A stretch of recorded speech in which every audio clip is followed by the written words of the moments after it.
안녕하십니까. 에poch 메신저들 TV입니다. 에로티시즘 콘서트 19번째 시간입니다. 오늘은 바람둥이 존슨 대통령의 섹스 스캔들이라는 제목으로 동영상을 만들었습니다. 존슨 대통령의 섹스 스캔들과 대통령들의 저승사자인 FBI 후보국장의 공생관계, 존슨 대통령이 방한 중 기생파티를 하려다 영부인에게 걸린 사건을 리메이크해서 전해드리겠습니다. 먼저 존슨 대통령의 프로필을 보겠습니다. 존슨 대통령의 풀네임은 린든 마인스 존슨입니다. 1963년 1월 22일부터 1969년 1월 20일까지 재임을 했습니다. 민주당 소속이고요. 전직은 케네디 대통령 때 부통령을 역임했습니다. 두 번째, 존슨 대통령 정부의 비전과 부담입니다. 이러한 사회 건설을 대선 슬로건으로 당선된 존슨은 1964년 인권법을 제정하였고 1965년 메디케어 수정 사회보장법에 따라 노인층은 의료 혜택을 받을 수 있게 되었습니다. 그러나 대외적으로 공산 북베트남을 상대로 이길 수 없는 전쟁을 승리로 끝내려는 욕심과 국내의 만만치 않은 반전 세력과의 갈등이 심화됨으로써 미국 현대사에서 가장 혼란스러운 시기가 초래되고 말았습니다. 세 번째로 존슨 대통령의 언행입니다. 존슨 대통령은 마음씨 좋고 기다리 아저씨 같은 이미지와는 전혀 딴판으로 대화 중 욕설을 일상적으로 내뱉어 조속한 언행을 일삼았습니다. 예컨대 자신의 말을 듣지 않는 정치인과 화장실에서 단둘이 조우하면 그 사람의 구두에 태연히 소변을 볼 정도로 수준 이하의 행동도 서슴지 않았다고 합니다. 그의 언행은 트럼프 전 미국 대통령만큼이나 심각했다고 전합니다. 한 기자가 존슨 대통령에게 미국이 왜 베트남 전쟁을 계속해야 하는지 설명을 요구했을 때 자신의 정치적 논리가 상대방을 설득하지 못하는 데 화가 난 대통령은 바지를 벗고 음경을 꺼낸 다음 이것이 그 이유다 라고 말했을 정도였다고 합니다. 연전에 나훈아 가수가 유언비어에 억울한 나머지 기자들 앞에서 바지를 내려 거시기를 보여주겠다는 행동이 혹시 존슨 대통령으로부터 사사한 것이 아닌가 궁금했습니다. 존슨 대통령을 35년 동안 모신 밀드리드 스티걸은 존슨 대통령에는 정적도 많았고 수많은 구설수에 올랐기 때문에 무척 힘이 들었어요.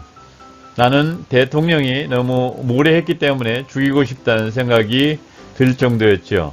라고 자기 비명록에서 해고했습니다. 네 번째, 존슨 대통령의 섹스 스캔들과 후보국장입니다. FBI 후보국장은 존슨 대통령을 위협하기도 했고 보호하기도 했습니다. 당시 후보가 연방공무원의 정년에 이르게 되자 존슨 대통령도 선배 대통령들과 마찬가지로 후보를 FBI 국장 자리에서 내초치려 했지만 자기가 후보에게 책잡힌 스캔들이 너무 많았던지 그를 해고하지 못한 채 변명만 늘어놓았습니다. 그 인간이 텐트 밖에서 텐트 안으로 오줌을 싸게 하느니 텐트 안에서 텐트 밖으로 오줌을 싸게 하는 것이 낫겠지라는 말을 남기면서 1964년 후보를 종신 FBI 국장으로 임명을 해주었습니다. 몇 달 후에 FBI 워싱턴 지부는 백악관 참모 월터 젠킨스를 YMCA 화장실에서 성행위를 했다는 혐의로 체포했습니다. 민주당 존슨 대통령은 그의 경쟁자인 공화당 대선 후보인 베리 골드워터가 젠킨스 사건을 들추어 존슨 대통령의 정부의 도덕적 해이를 공격할까 걱정을 했습니다. 존슨은 만약을 대비해 골드워터 후보 참모들이 사생활 파일을 수집해 달라고 후보에게 부탁을 했습니다. 골드워터 참모진은 위협하기 위해 후보 파일을 사용했는지는 알 수 없으나 실제로 젠킨스 사건이 대선에서의 이슈가 되지는 않았습니다. 후보는 존슨 대통령이 자신을 종신적으로 보장해준 보답으로 이 사건을 덮어서 존슨 대통령을 보호해준 것이라는 의심을 사기도 했습니다. 그 결과 존슨은 1964년 말 대선에서 압승을 했습니다. 이러한 결과는 아마도 후보국장은 그가 수집한 골드워터의 스캔들 파일을 존슨 대통령이 최단으로 활용한 것으로 추정이 됩니다. 존슨 대통령의 섹스 스캔들입니다. 존슨 대통령은 키 크고 오스룩한 겉모습과는 달리 무수한 엽색 행각을 벌리고 다녔습니다. 그는 정계 은퇴 후 정규작가에게 자랑스럽게 말했습니다. 케네디가 아무리 미남이지만 나를 거쳐간 여자가 더 많을걸. 존슨 대통령은 영부인 레이디 버드 존슨 몰래 여인들을 백악관 서쪽편에 위치한 오벌 오피스의 비밀리에 데려다 쾌락을 삼했습니다.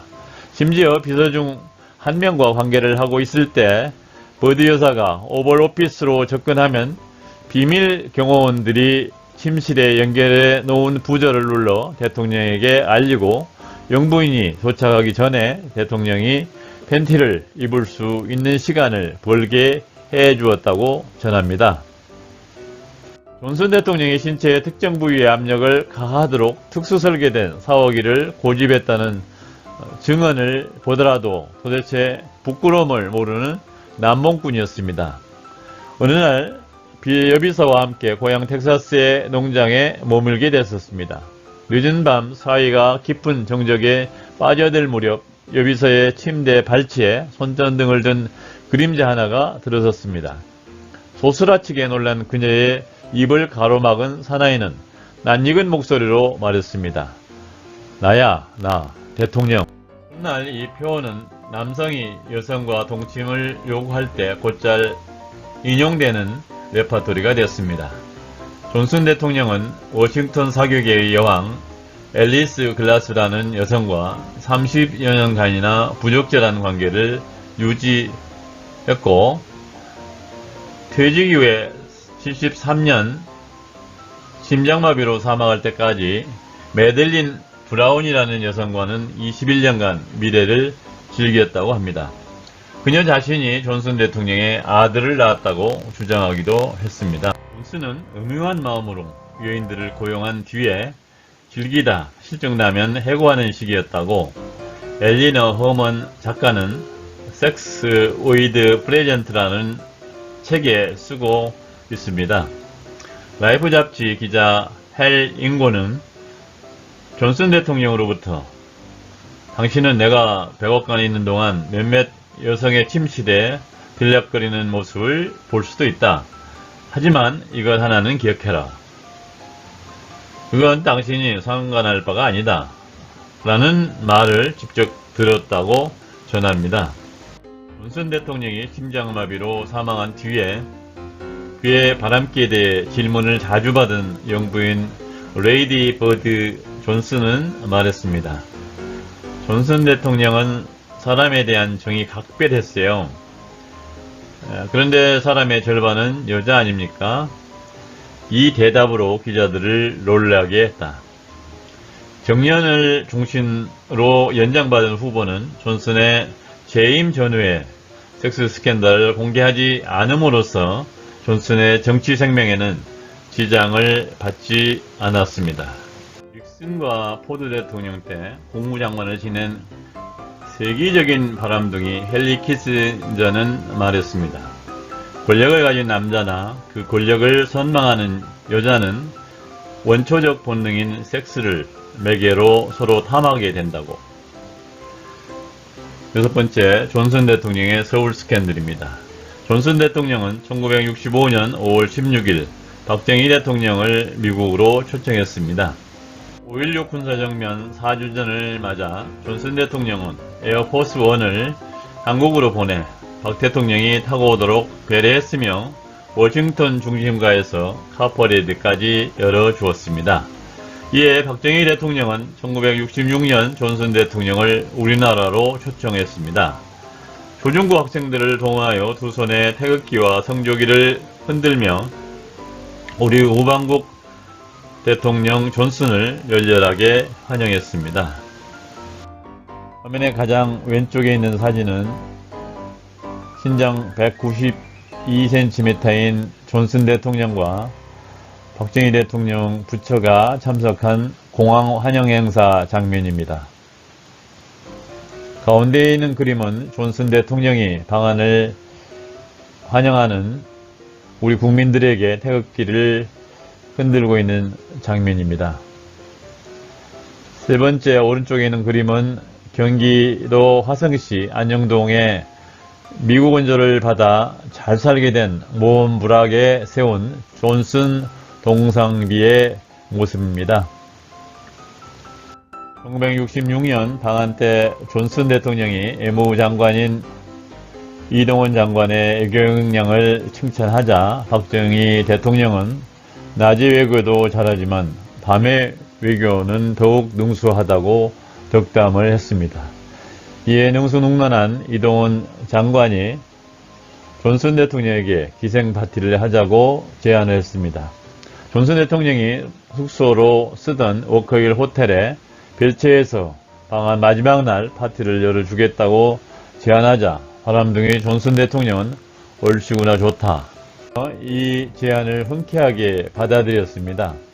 그러나 객실에 있던 영부인 버드 여사가 이를 눈치채는 바람에 계획이 수포로 돌아가고 말았습니다. 만약 이날 기생파티가 성사되었더라면 존슨 대통령의 후손이 한국에서 미국의 아버지를 아버지라 부르지 못하고 슬픈 인생을 살았을지도 모른다고 생각하니 쓴웃음이 나옵니다. 지금까지 에로티시즘 콘서트 19번째 이야기 존슨 대통령의 섹스 스캔들이라는 제목의 동영상을 시청하셨습니다. 동영상이 시청자 여러분에게 유익했다면 좋아요 버튼과 구독 버튼을 눌러주시고 시청 소감도 댓글도 달아주시면 대단히 감사하겠습니다. 다음 시간에 뵙겠습니다. 안녕히 계십시오.